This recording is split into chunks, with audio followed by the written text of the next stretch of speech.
So in this video, I'm just going to very quickly go through the basic of significant figures, sometimes called significant digits. Sometimes I'll just refer to them as sig figs for short. So kind of a definition of significant figures and why we have them. We use them with measured quantities only. They help us decide the number of certain digits, and it gives us the maximum info without misinforming about the precision that was used to measure a particular number. Okay, now exact numbers, those would be like counting numbers or numbers by a definition. They have no uncertainty. They have an infinite number of significant digits. So an example, if a problem tells you that you have 10 pieces of paper that each of them are whatever, those 10 pieces of paper, that 10 is a count. It's not an uncertain amount of quantity. It would be considered an exact number. So when we are looking at significant figures, we don't consider the 10 as relevant when determining the number of significant figures we can use within our problem. That would be an exact number. It's a count of something. Now, every measurement, again, we only use significant figures with measured quantities. Every measurement has some degree of uncertainty. There has to be a limit to the number of digits, and a lot of times that depends on the tool that you are using to measure. And then significant figures, they are the digits that we know for certain, and then the one to the right, which is our estimated digit.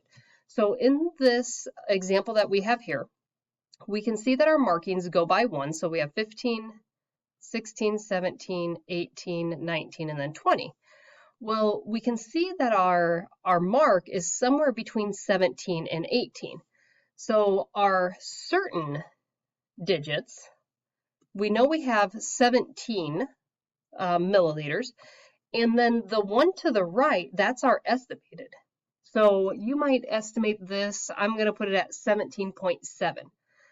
The 1 and the 7, the 17, those are the certain digits. I know that I have the 17. And then the 0.7 that I chose here, that is my estimated value. So in this example, there would be 3 significant figures. 1, 2, 3.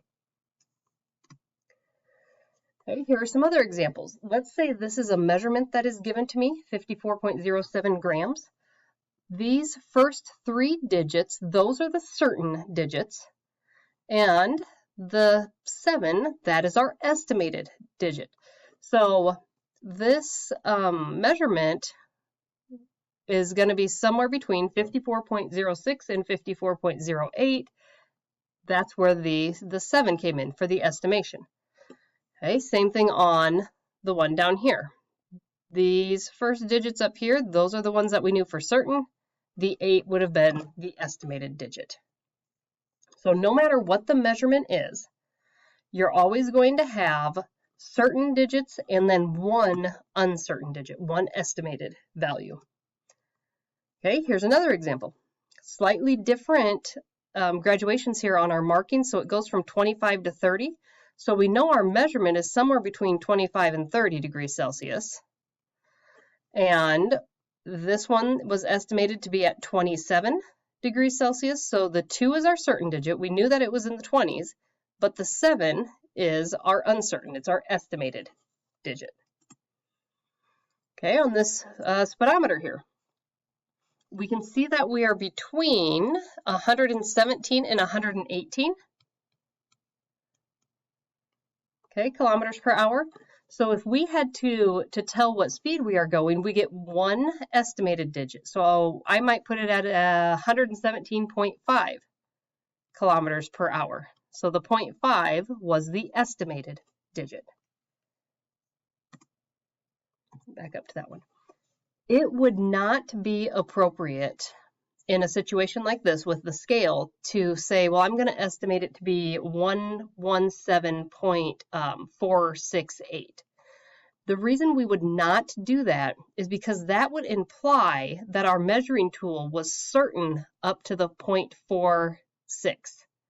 And that is not the case. We were only certain up to the ones position. We knew it was between 117 and 118. And we are only allowed one more digit of uncertainty. So This is kind of what's meant by giving the correct information and making sure that everybody knows what has happened. Because if this was the given measurement, it would assume that the tool that was used to measure it was certain up to that hundredths place, and then that the thousandths place here, the eighth, was the uncertain, which is not the case. Our uncertain digit is the 10th. Okay, even on a digital, like this is a digital scale here, how many grams we have. These first four, those are the certain digits, and then the scale estimated that last digit. So the 7 is our estimated portion. So it doesn't matter the type of measuring tool, you always have one digit of uncertainty. So now, how do we determine when we're just given a number how many significant figures there are? Well, we have some different rules. These first 3 rules are all going to be what digits are significant. So the first rule is probably the easiest one. All non-zero digits are significant. So when you are looking at a number, if the digit is 1 through 9, it is significant. Okay, rule number 2, captive zeros are significant. So this term captive is in telling us that it's going to be between any other significant figures. So let's say I had 408. Well, the 4 and the 8 are both significant by rule number 1 here. And then this 0 is captive. It's between other significant digits, so it is also significant. So this 408 would have 3 significant digits in it. All 3 of them would be significant. Now, it does not matter how many spaces or how many zeros are between your digits to consider them captive. So I could have had 4 and then 0, 0, 0, 0, 0, 0, 0, 8. Well, I have a significant digit on the 4 and on the 8 from rule number 1. Everything in between there is significant. So all of these zeros here would be considered captive. It does not matter how far apart your 4 and your 8 are. Everything in between them would be captive, making them significant. Okay, and rule number 3 is where you have to start reading very, very closely. So trailing zeros to the right of a decimal are significant. The key here is trailing zeros to the right of a decimal. So if I had 8.025000, in this example, the 8, the 2, and the 5 are significant by rule number 1. This first 0 right here is significant by rule number 2. It's captive between the 8 and the 2. Now these last zeros, they would be considered significant by rule number 3. They are trailing, meaning they're at the end of the number, and they are to the right of the decimal. So the trailings on the right of the decimal are significant. So this number right here would have 1, 2, 3, 4, 5, 6, 7. Would have 7 significant figures in it. Okay, now these last 2 rules. These are rules for digits that are not significant. Okay, and again, you have to read very, very closely on this. Leading zeros to the right of a decimal are not significant. So that would be something like, let's say this one. Okay, so the 3 and the 5 are significant from rule number 1. This trailing 0, this last 0, is significant from rule number 3. These zeros right here are not significant by rule number 4. They are leading zeros to the right. Okay, so they're to the right of the decimal place, and they are leading. They are at the front of the numbers. They are not significant. They are essentially placeholders. We have to have them in order to get these other numbers in the right positions. If we removed those zeros, we would change the value of our number, and that would be bad. We don't want to do that. So these are just considered placeholders. Now be careful. Let's say we had 8.000350. Okay, again, the 3, the 5, and this time the 8 are significant by rule number 1. This trailing 0 at the end is significant by rule number 3. Now these 3 zeros this time though, now they have become captive. They're captive between this 8 and the 3, so now they are significant. Okay, different than what we had up here. And once a digit is designated as significant, you don't ever take that away. So this would be significant because it's captive, so we don't look at them again.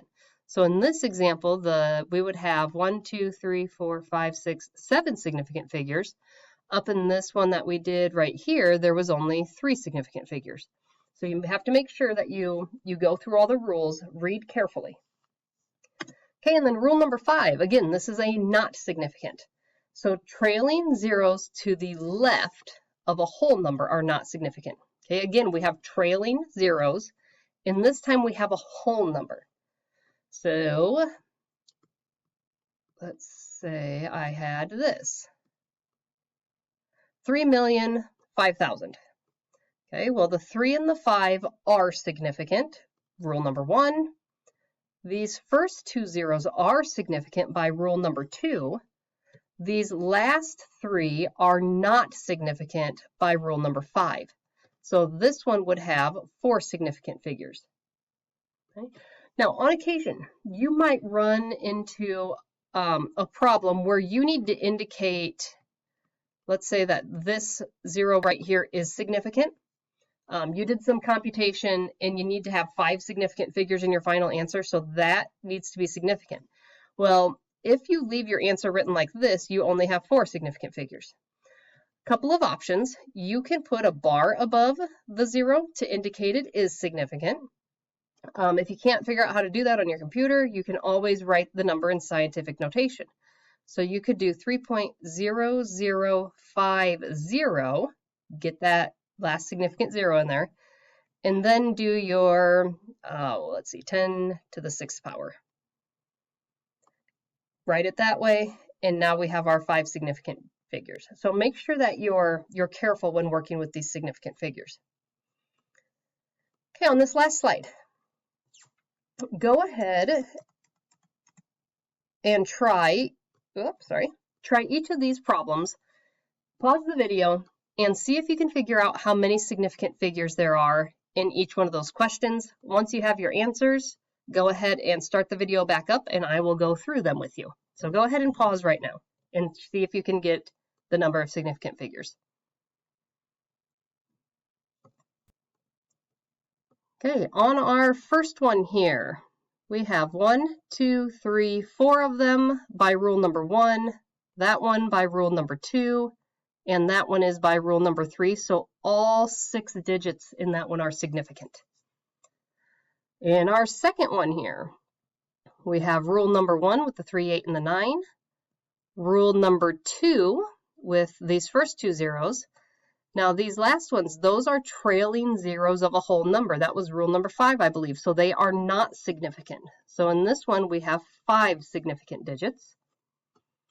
The third one here, rule number 1 and rule number 2.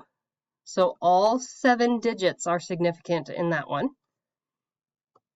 Okay, the next one, we have rule number 1, anything that's not a 0.